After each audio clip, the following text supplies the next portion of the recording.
Okay, hello everybody. Hello book club. Welcome. It is my honor to be here today with Elizabeth Acevedo and Laurie Halse Anderson. We are so excited to be able to talk with you about all things books and loving kids. Thank you for joining us. Thank you for giving some time today to hang out with us. And thank you most of all for supporting the book club, because you know that this has gone to support book clubs and also book libraries in places of highest need. So people who do not have the resources to be able to get the books, the high interest books for our students. You are supporting that by supporting this book club. So thank you for being here with us today. And without further ado, I'm going to turn it over to Liz and Laurie. How are you today? Hi, I'm doing well. Excited to see both of your faces. Yeah, I've Yeah, missed you same. guys. And we haven't had a conference in a long time, and that's where we usually get to say hello to each other. This is nice. Yeah, it's just good to see your faces and to see you looking so well. Thank you. So, what have you been up to? Well, I have been working on a screenplay.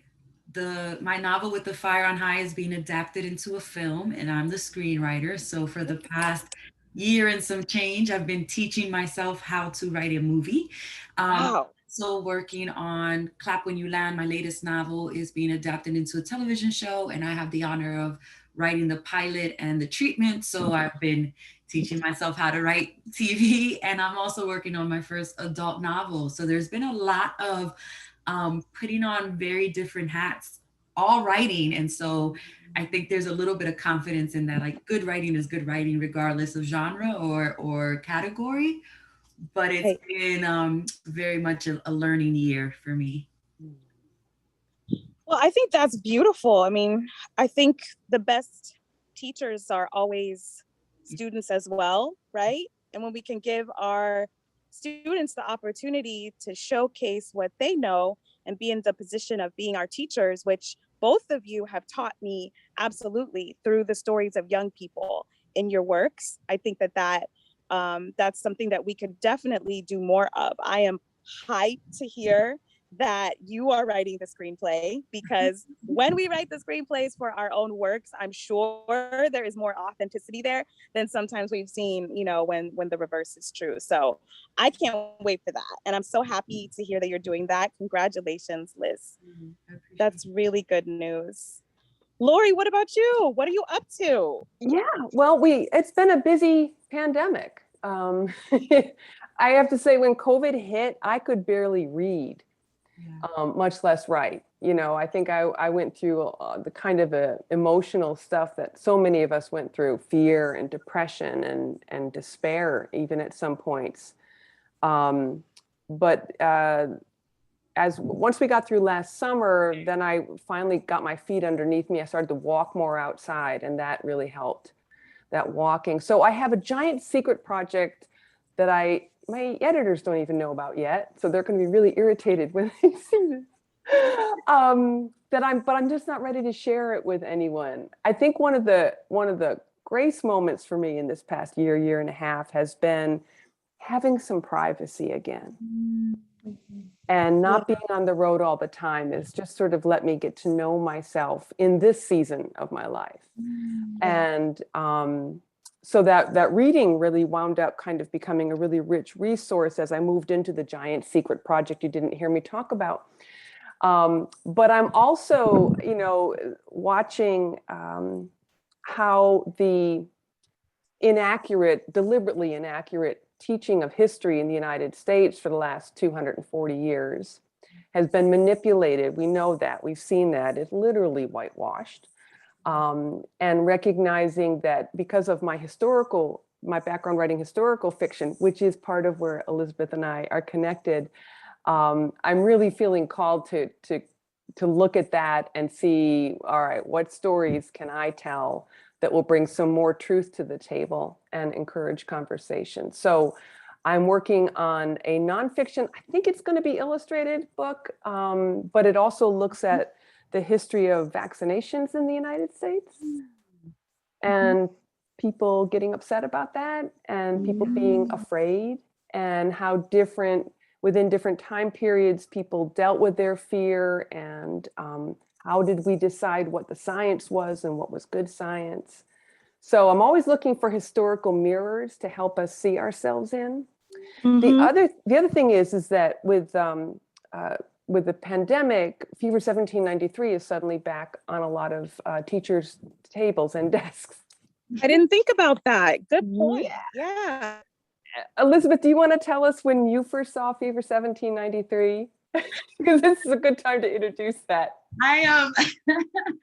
So I'm trying to think of how long-winded to make this story, but so Laurie and I both have a friend named Phil Builder, who's also an author. Long before he was my friend, he was my middle school teacher. For 2 out of the 3 years I was in middle school, he was the main educator that I had. And he had a lot of author friends. His partner was an editor. And so there were folks who wanted student feedback on manuscripts or on, different projects they had. And Phil would bring in like just loose leaf manuscripts that somehow he got his hand on that authors wanted feedback for. And I was even then a voracious reader, and Phil was constantly putting things in my hands. And one of the manuscripts I got to read was Fever 1793 in its loose leaf form, and I kept it. And I texted Laurie maybe like 2 years ago. I was like, do you want this back? She's thankfully let me hold it for a little while. So I have it in this beautiful box, and I like kind of look at it every now and then. I'm like, look at how the world is just this amazing full circle. But I got to be one of the early readers, not even an ARC. It wasn't an advanced reader copy. It was literally like printed out loose leaf manuscript. And I wrote notes and like, I don't know, I don't get this, or I have my notes on the manuscript. So it's just this incredible exchange. You still have this? 20 years ago that Laurie and I had before, when I was 12 years old. Wow. Right? How lucky for me that she trusted, young readers to sit with this manuscript, and that I'm a pack rat, so I keep everything. And it was honestly such a treasure for me. Like, here is a book that an author let me sit with, and I can keep it and then see it in the world and know like I have the first version or one of the early versions. So I promise I won't let anyone see it, and I will turn it to Laurie's archives. Yeah, so I mean, the world is a amazing. small place and sometimes wonderful. Yeah. Yeah, and so to watch Liz take her place in our community of children's book writers and just take it by storm. It's just been an honor and a joy, because obviously you're such an important voice in our community. And I was the lucky one who got to have you in my circle back then. But I just wanted to kind of to bring that around to today. The 25th anniversary of Fever 1793 is coming out in a few years. And there has been a lot of great scholarship in the past 25, 30 years since I started to research the book. And so I want to update a lot of the back matter with some of this newer scholarship that we have. And I also think I'm working on an essay comparing sort of the fear and the lack, a disease that shows up and people don't understand how to treat it. We know what that feels like now. I've had lovely feedback from families during the pandemic who used the book exactly how I always hoped it would be used, which was to have a historical reflection of a current experience. And I think especially when you're dealing with middle school students and students, readers on either side of that experience, giving them that historical filter makes them feel safe while they're reading. I think sometimes contemporary stories, depending on the reader, can hit a little too close to home. So that historical telling of the story is a really nice buffer. So I'm back in history land and I'm a happy girl. That's so interesting because, I was talking with a good friend not too long ago about how much of history is not only erased, but also told from a very deliberate and, white flavored lens, right? Making sure that white people are seen as the victors and the people who do all of the great explorations and the people who do all of the great writing. And of course, that translates into our school system where people are still really hooked onto this idea that there are certain books you have to read in school in order to come out the other side a literate person, or a person who can hone the craft, or who can use words in a way that it's going to change the world, affect, you know, the future of our literary landscape, what have you. And I guess I wonder a little bit if, you know, thinking far, far, far ahead, what you've written so far do you hope will stand the test of time? Of course, all of them, but what do you hope will be into the future literary canon, so to speak, of the works that are taught in schools in the future? I'll answer first because you know you're talking to someone who is a canonical writer, right? Like Laurie is has like so many books. I feel like Laurie has to sit and really think. I have my 3 little books, so I can probably little books. easier. My goodness. Oh no, masterpieces. But you know they're what I mean. so Like beautiful. there's less to choose from. So I'll give you a buffer, Laurie, to think. Thank you, darling. I'll say I think that the Poet X, not because of how it debuted, but because of the questions that it asked, right? That I asked as a young person, that my students asked when I was a teacher, you know, that the 3 years since it's published, readers have told me they've been asking in their lives. I think some of those themes just feel really like we are working on them, but we're working through them. And I could see and have been really proud of the text being a safe opportunity for young people to be having these conversations in an effort to kind of get closer to what I think will be, you know, a more equitable world, and especially in how we treat young women, right? So that book feels really special in that regard. So I would say, you know, that's the one that I have my fingers crossed for all of them, but that one definitely had the most questions when I published it, and felt like, I don't know if this is, what about this and this and this? What if it gets like dragged because of how edgy it is in some ways? And so I've been so proud that that's not been the case, but you know, we'll see how the world turns and how folks continue responding to it. Yeah, that's a good answer. I like that one. I think that if I only had one book to choose from, it would be Ashes, which is the 3rd book in my trilogy about the American Revolution, seen through the lens of children held in slavery. And it's the end of the American Revolution. It's opens up in South Carolina, and most of the book takes place in and around Yorktown and that last battle. But one of the lies that we keep telling ourselves as white people, and then we, you know, kind of this white hegemony expects everybody else in America to feel about the founding of the country the way we do, because that makes us feel good about ourselves, right? Is that, well, we had the revolution and the good guys won, and now America, and we're a great country, and yay, let's do our fireworks. And that book took a long time to write, in large part because I had to make sure I was telling the truth as it was witnessed by the people on the ground, that was the opportunities that the war did not create for families of color, but did create for white families. And finding that note between, yes, the Patriots won and the British lost, but also the thousands and thousands of mostly Black men, but also some enslaved Black women who had run to the British to take them up on their offer of freedom in exchange for their labor.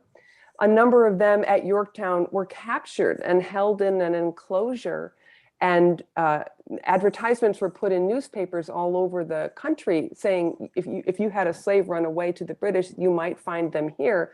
8 people who had been held by Thomas Jefferson as his property were included there. Also, some folks who had been held by George Washington as property were included there. And they were returned to those white people who held them in slavery.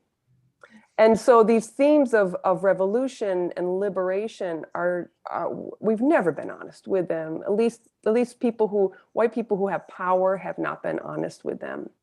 And so when we see the country today really struggling with what is a fact, what is truth, what is history, what do you mean we got lied to? I think it's super, super important, not just to tell these stories, but make sure these stories are grounded in history and to be super transparent in those of us who write these kinds of books, super transparent about the primary sources that we used. This new book that I'm working on, my editor doesn't know this yet either. I'm going to try to get her to allow me to footnote every single fact in the book and to cite the sources in the back. And because we're having these conversations, the country is spun so far off its axis that we can't even agree on what a fact is. Yes. So that's what I'm thinking. Somebody told me recently that in Detroit, fewer than 80% of public schools have a full-time librarian. And that's of any kind. So that would mean a para-librarian or a certified teacher librarian. And so that's a lot of the conversation that I find myself being a part of, is what does that mean to remove a librarian? First of all, you believe that the librarians only push books around. You're not about, information access or quality children's literature and having access to it, and a professional that has read those things.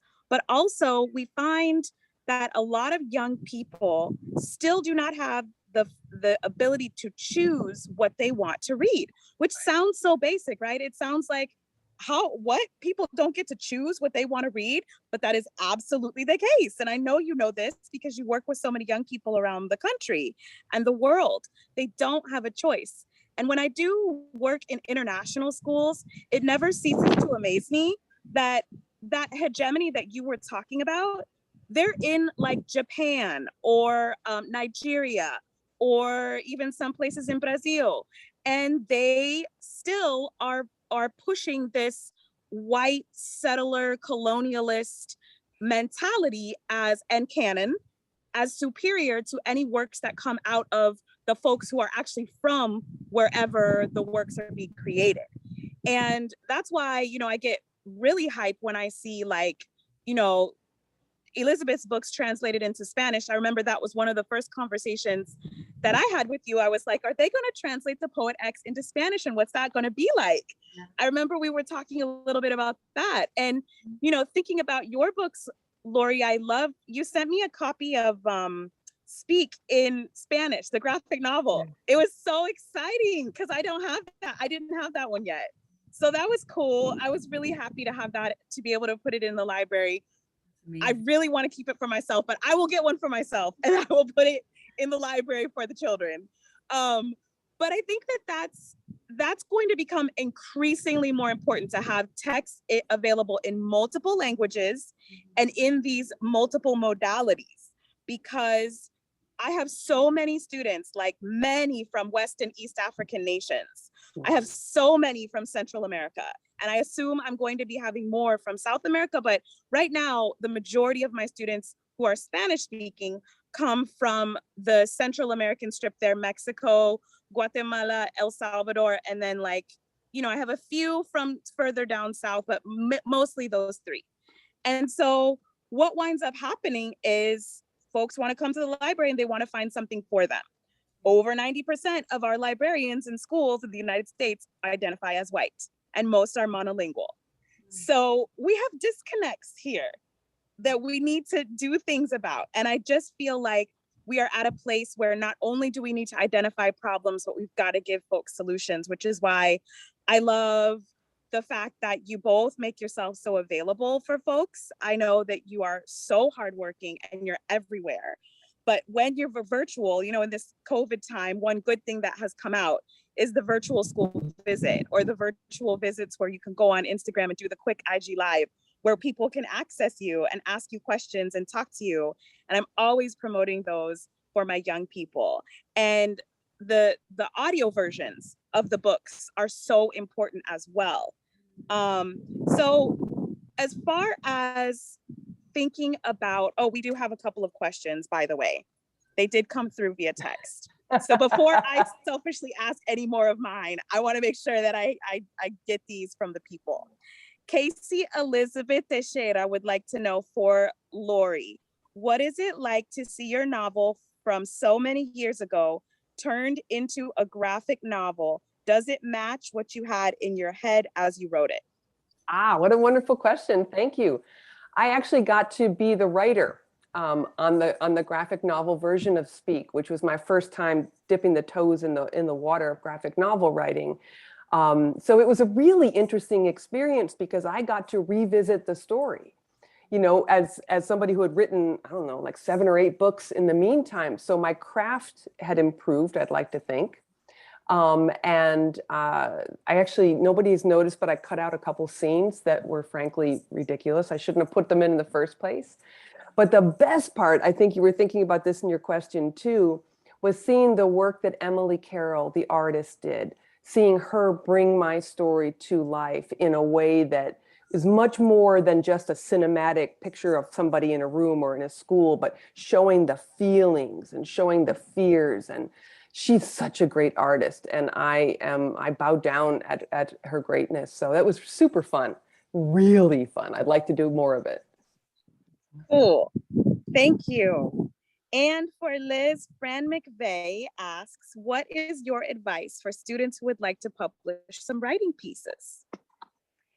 I think that the one thing I learned from publishing poetry mainly was that you're in conversation with other writers when you want to publish, right? You're reading a journal or a magazine or an online blog, and you're saying, okay, what is it that other writers are saying? Does this feel like a place where my writing would be responding to or expanding on or bringing in a new point, right? That it really should feel like an exchange. I think sometimes people who want to publish and young people want to publish want their work in the world. And it should be your work in the world, but it should also be who you're reading in that same journal and magazine and such. Because one, it'll help you figure out whether or not that's your place, right? That's the home for this piece of writing. I know a lot of people who want to submit to very particular journals because of what those journals represent. But the writing in those journals don't reflect at all what these people are interested in saying or to whom they're saying it, right? That those journals aren't that audience. So I think for young folks, it might be helpful to one, find some websites or some different journals that are specifically for young people, because they're going to know how to engage with your work. They're going to know how to showcase it the best and edit it the best to make sure that readers really connect to it. It also means there's probably other young people who are reading it. So you're talking directly to an audience that is probably going to be able to relate to the work, right? But also, I think that it just allows for a early dipping of your toes into the literary landscape without it feeling as overwhelming as it can if you're, submitting 5 poems to 50 different places, and getting all those rejections that sometimes these literary journals that are specifically for teenagers or young people tend to be, I think, a little bit more thoughtful on how to respond, how to give feedback. They usually get less submissions. So those editors can be a little bit more thoughtful in their responses and really provide feedback versus, a cut and dried rejection or acceptance that might come from, different journals. So I would say just do the research. There's so many different places that want to hear the voices of young people. And so submitting poetry or short stories or essays to the audience you're looking to talk to, I think is the best piece of advice I could give. And poetry, I know. Big fan of youth poetry slams. So also a place to, it's not publishing, but it is performing and it is presenting your work, which I don't think our work only lives right in the literary printed form. It can live in many forms. It can live on video. Okay, so find the avenue that feels most conducive to how you want to speak to whomever you're trying to speak to. I will say that when I teach with your books, Liz, I always say, okay, we're getting close to the end of the chapter. I want you to listen for the mic drop. See if you can sense where it's going to happen, because it always starts to happen, especially in, oh my goodness, not Clap When You Land, one right before, I'm blanking, help me. Yes, with the fire on high. At the very end of those chapters, I feel like there's a really intentional mic drop. And I always want folks to pay attention to that, because a lot of times they struggle with writing the beginning of a chapter or the beginning of some whatever work they're working on. But the end is equally, and in my mind, if not more so, important, because that's what makes the reader want to keep going. You know, obviously the hook is important, but getting people, a lot of writers, at least in the secondary level where I am, they teach students, okay, you've got to have this catchy hook. That's what's going to get you the points on your rubric and whatever. But the end of the chapter or the end of that piece, that's what leaves them hungry for more. And I love that aspect of your writing. And Laurie, you know, one of the things that I have told you before, and I'll tell you again, I just love, I admire very much how brave you are when it comes to telling the truth, the whole truth, the naked truth as it happened to you. And I know you've talked a little bit about how it was a process, that you've had to heal, that it has taken time, that there have been stages. But if you could talk a little bit just about both of you, actually, what does it take to get to a place where you feel brave enough to maybe talk about things that are traumatizing or harmful or were difficult or are sad? Because that's where a lot of our young people get stuck. They don't want all of that out there for the world to know about. It's not because they're ashamed of it all the time, but it's because it's scary, and you're putting yourself out there for people to judge, and that's hard enough just as a human being, but as a young person that's really difficult to do. So if both of you could talk a little bit about how you got to that place, that might be good for folks to hear about. You want to go first, Liz, or do you want me to go first? If you have an answer, I'm still. Okay, good. Ponder I it. ask long questions and I get You in do. trouble from the kids all the time. They're like, ma'am, that was 3 questions in one. That's not fair. I think the first thing for everybody to always keep in mind is that if your story is yours, right? And just because a bad thing happened to you doesn't mean you have to, you are the boss of when you share that. You are the boss of your healing process. You are the boss of whom you share it with. Sometimes especially when you're young, if you try to tell them a traumatic thing that's happened to you, the person you tell might not know how to react well. That happened to me. And then you just go crawling back into your cave and wounded all over again. So you're the boss of your story is the first piece. For me, it really started, I guess it started somewhere in my subconscious, this need to talk about what happened to me when I was raped when I was 13. But over the years, it's become such a gift to be able to be honest. And I've heard from so many victims of sexual assault and abuse who've never had anybody talk about these things. And they've been carrying it with them and they think it's their fault still or something's weird about them. And this is the reason I think that we're still in our culture allow so much, we are making a decision that we allow this stuff to happen when we shut down conversations about healthy consent-based sexuality, and when we make it seem like anybody who is the victim of sexual abuse or assault is somehow at fault. So I have found it in my life incredibly empowering to talk about these things and to be honest, and just to, this is I think the what connects all of my work together is trying to write stories that open the doors to conversation, because that's how we learn and grow as a people. I think I was like really into Laurie's answer, and I'm just like, I just need to take all this advice. I know, me too. I'm with you. I think it can be, when I've worked with young people who write, they often feel like, all right, I write the piece is done. And because I finished writing maybe about one thing that happened to me, like I can't write about that again. And they also want it to be product. What do I do with it now? I wrote something. Is it going to be published? Do I turn it into my teacher? Do I perform it online? And so I think that I would take some step backs and just begin at like, you're always going to write what haunts you.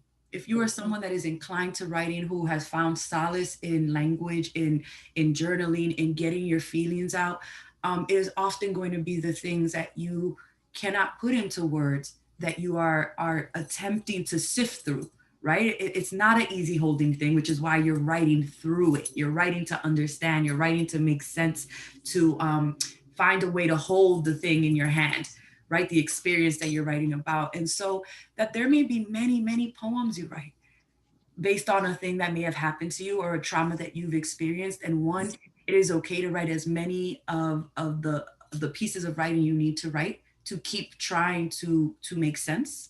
That as you grow, how you make sense, what you arrive at, how you remember, how you are able to walk into the poem or the piece of writing is going to change, right? And that there's no audience that is required for any of the writing that someone does, right? Like Laurie was saying, you own your own healing process. You also own who you tell. That it is enough to write it down and say, I wrote it for me, and I don't ever have to read it again, and I'll just keep writing.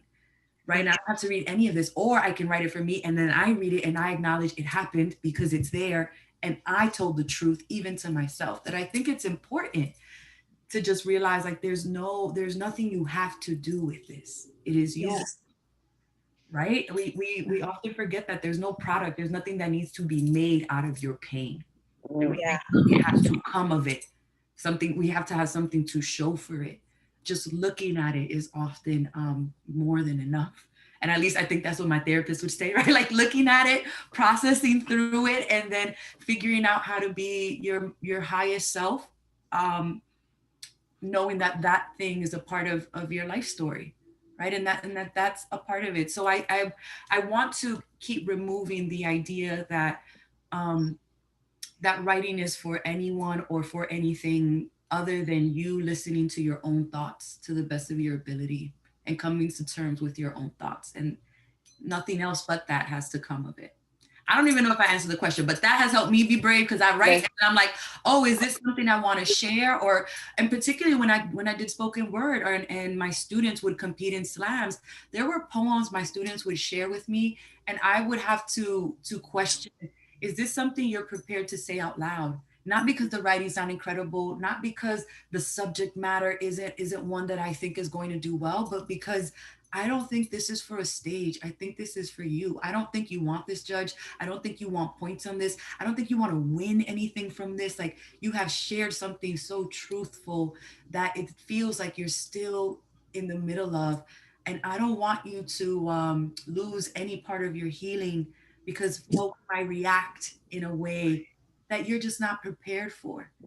Right. And so I think that I also encourage writers to know, like, do you feel safe in the subject matter? And sometimes if something's still too raw, the wound needs to heal before you can show it to anyone. Right. Or Yeah. like poke their fingers in it and like, get your whole shit infected. So like sometimes protect the wound, keep yourself covered until you're ready to open into the air. Right. Now it can breathe. But I think knowing that within yourself, like, here's the truth that I say out loud, and here's the truth that I'm coming to terms with, and I don't want anyone else's opinion on it yet. That was a long-winded way of saying, like, I think people trust themselves and know when it's time to share something with the world. That is such a loving message. Oh. Thank you for sharing that. We will be transcribing that. Oh, It was yes. really Yes. important, Liz, because kids go to school and it's all about commodification of their stuff. Where's the rubric? Where's my grade? Do I get points for this? I don't want to do this unless I can get points for this, which is so detrimental to the creative process. So I love that you said that. Thank you so much, because the people who are going to be watching this are both teachers of future writers and trying to encourage folks to read in a system that is so toxic for so many reasons, and it really shouldn't be. Many folks are in these private school environments, or what they now call they're independent schools, but there are schools that have developed themselves outside of the framework. And I'll never forget going to one where the tuition was $36,000 per child per year. And there were some families that would have multiple children at this school, and they would get a discount. So The first child, $36,000 for the year. The next child might be $26,000.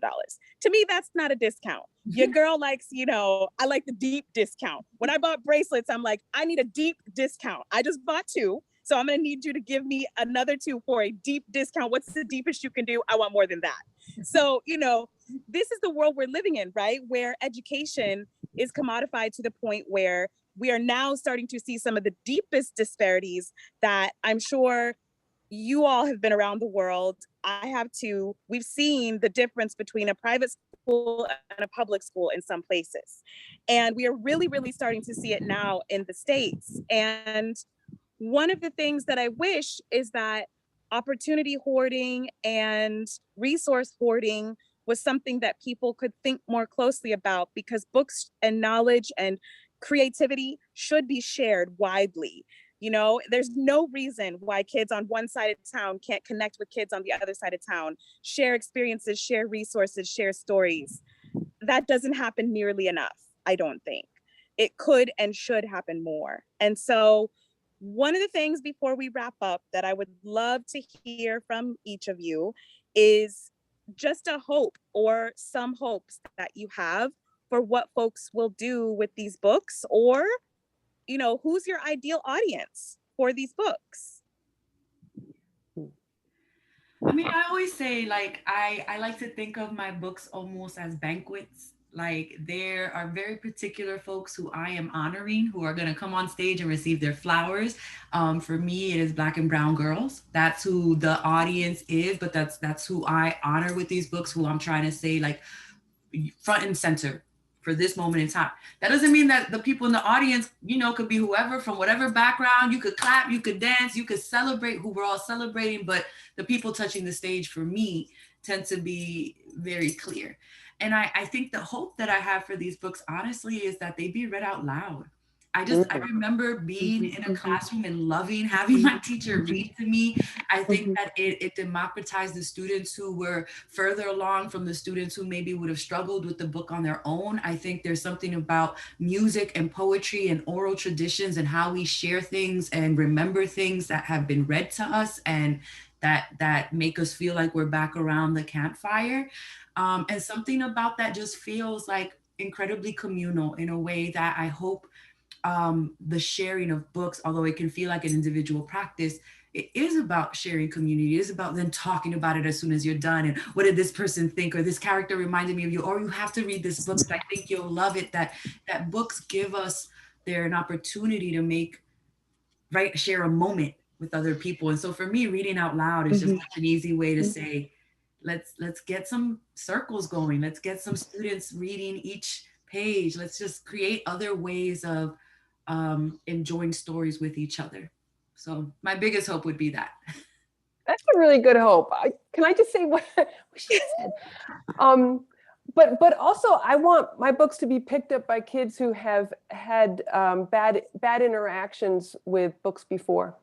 Okay. Because they've been handed a book and you have to like this book, or this book is an important book, and they read it and they're like, this is a piece of garbage. I didn't finish reading it because it sucked.